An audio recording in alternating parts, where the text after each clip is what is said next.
Hi, I'm in Bray, County Wicklow, and I'm here because the local council put a piece on their Facebook page that one of their librarians was retiring, and the reaction it got from people saying what a nice and helpful guy he was, and also talking about librarians in general, made me want to come along to the library here and see will he talk to me. His name is Mick Kelleher.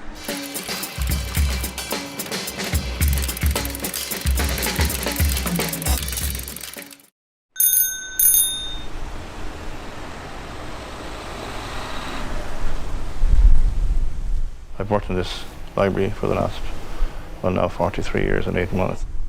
I remember we had an issue with Milton Boon novels in the 70s, and to confront is probably the wrong word, but I spoke to a person, a lady who I thought might possibly have been responsible, and she kind of said to me, I knew her, I mean, you know a lot of people very well and you have to be merely tactful, but you know, if you think something's happening, maybe you might just have to make an observation, and I remember saying to her that these books had been only out once, and we had noticed that one of them had some pages missing when it came back, and she said to me, I'd never do a thing like that, Michael, she said, and then she said in the next minute, she said, but they're disgusting these days, some of them.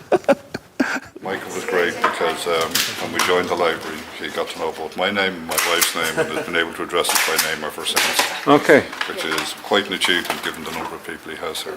And he can also come down to your house and get the overdue books back because he knows where you live. We stopped doing that some years ago, but it was a feature of early life in the library service, actually, that one could call to houses.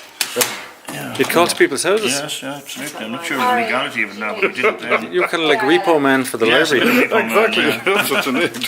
It was public duty. Knock on a few doors and generally scare them a bit, and they'd come running later, not at all. A few dogs to be encountered and everything, you know. We happily gave that up. And as a consequence, sometimes you would get other books returned from houses you didn't call to because the word was out that you were around. I wasn't exactly very menacing. I was scary. That's where we're at, I think. That was really Michael. Thank you very much. Excellent.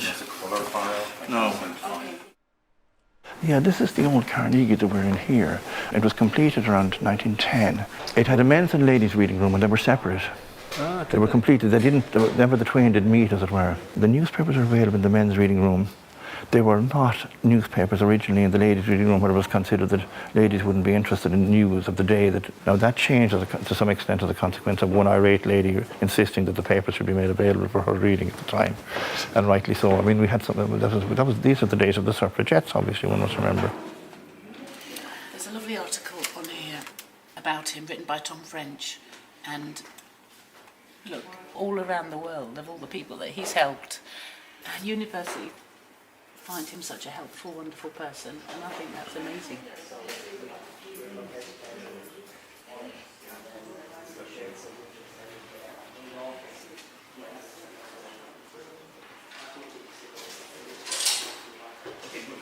"40 years is a kind of generational span. Right.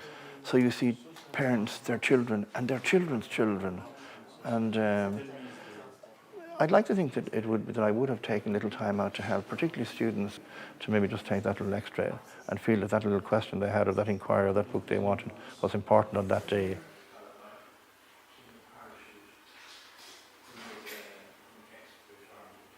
The hard question is probably the one that's kind of that can be a little bit vague, you know, when somebody comes in and they don't know the book or the author, and you have to tease it out. They're easier done these days because of the internet. But in the old days it was, could you find me, I'm looking for the words of a poem, such as maybe The Green Eye of the Little Yellow God, or Kipling's If, and to find that when you consulted the book that you knew it was in, that somebody had removed it. But this happened just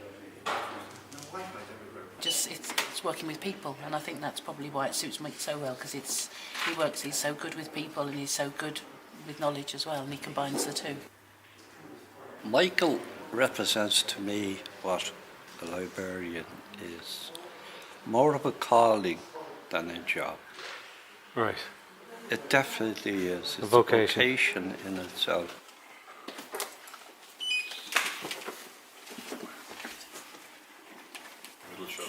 It's kind, thoughtful, amazing, incredibly intelligent and fascinating.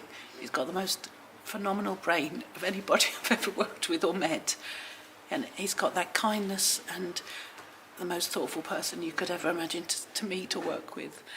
and I will miss him so much, and this is why I'm really struggling. He's fantastic, Right. irreplaceable.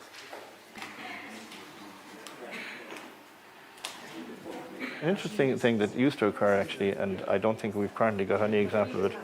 When I started in '75, a lady who was still working in the main post office needed help with a crossword. This continued right up to about 2 years ago when the last person stopped doing them. So crosswords are a feature of the library for 40 years, I would say. Well, you all did the crossword Well, as no, well, did you? but we were asked to fill in some of the answers.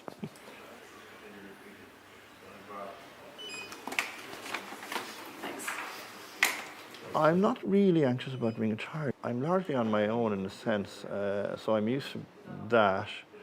I mean, I'd have to be careful that I structure my life and get up in the morning and do the basics, obviously.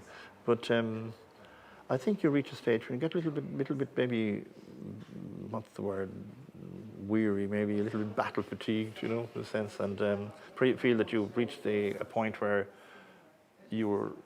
it's unlikely that you can make any significant contribution maybe at the level where you're working, but you may be able to have the opportunity to do something at a personal level. Okay. And I want to do that maybe,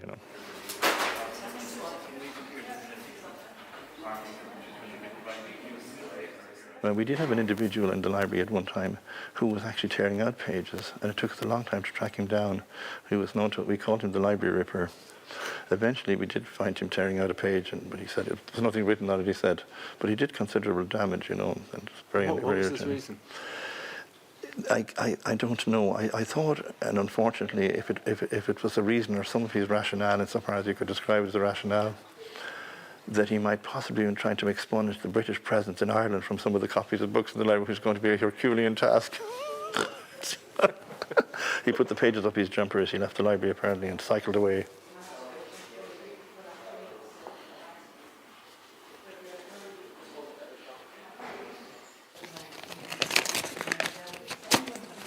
Yes, on your retirement.